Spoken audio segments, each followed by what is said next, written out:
So hi guys, so today we will be looking at two sum problem. This is the first question by in the lead code system that has been put up here. It is an easy problem and it's a really nice problem. So it's been given an array of integer nums and an integer target. We have to return the indices of the two numbers such that they add up to target. So you may assume that each input have exactly one solution and you may not use the same element twice. We can return the answer in any order. So here you can see the given is as following. There are 2, 7, 11, 15 and we have to get the target, that is 9. We can simply see it's 2 and 7. Simply here you can see 6, that is 2 and 4. So we are returning the indices. So I would be using two approaches. One is the basic brute force approach and second one is a hashing approach. Yeah. So starting up with the brute force approach, first we have to declare an array in which we are simply doing new int 2, in which we would be storing the indices. And here after this declaring this, the algorithm would work like this. We would be transversing throughout the array, that is from int I is equals to 0 to I is less than nums, that is the length of the array minus 1 plus plus. Now you must be thinking why I'm doing minus 1. So telling you that before that I would like to do target minus nums I.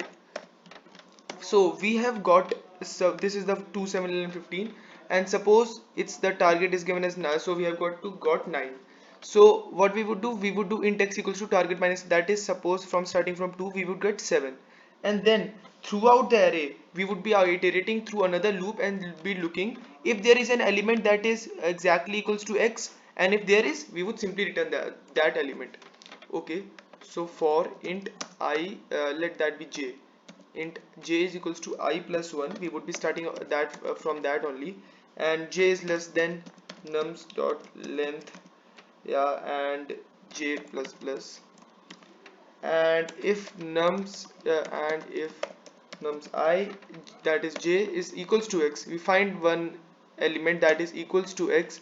What we would do, we would simply put array is the first element of the array is equals to I and the second element is equals to j, and we have to return add the array that we have got, and after that simply return add if nothing is found. That is not going to be any case here.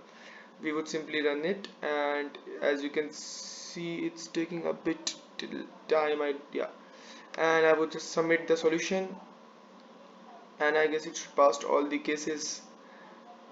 Yeah, it's taking a bit long. Yeah, it's giving me faster than 39%, 9% of online Java solution, and 65% less memory is being taken. So this is one method through which you can solve.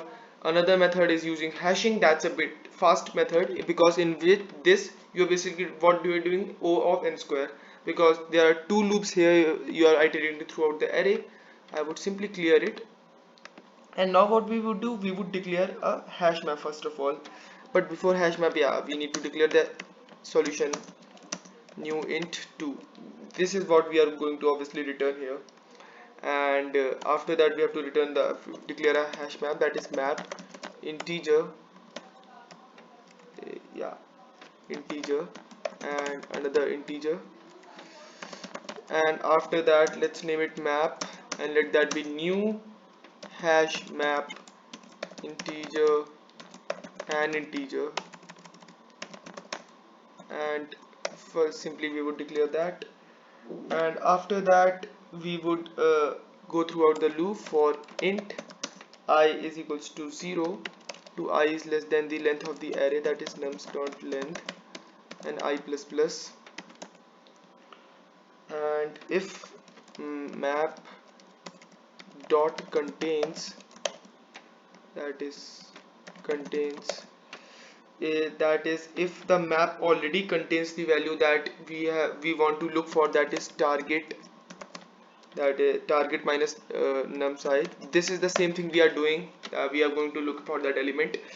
If that element is already present in that, what we would simply do, we would declare array 0 equals to I, and array the second element is equals to map.get, that is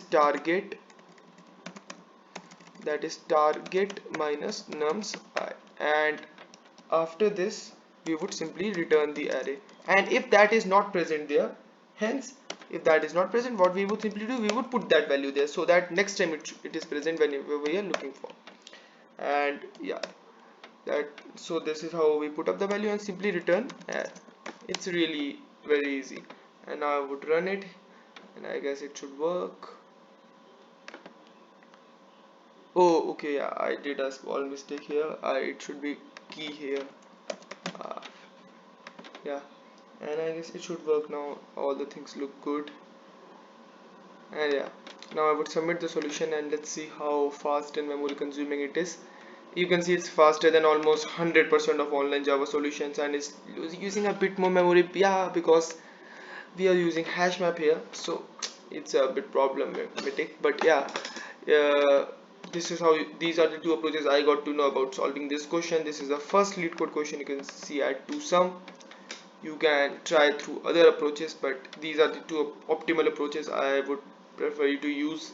The first one is brute force and the second one is hash map. Hash map one is obviously far better because it's using, you can see it's faster than almost all the solutions that have been submitted here.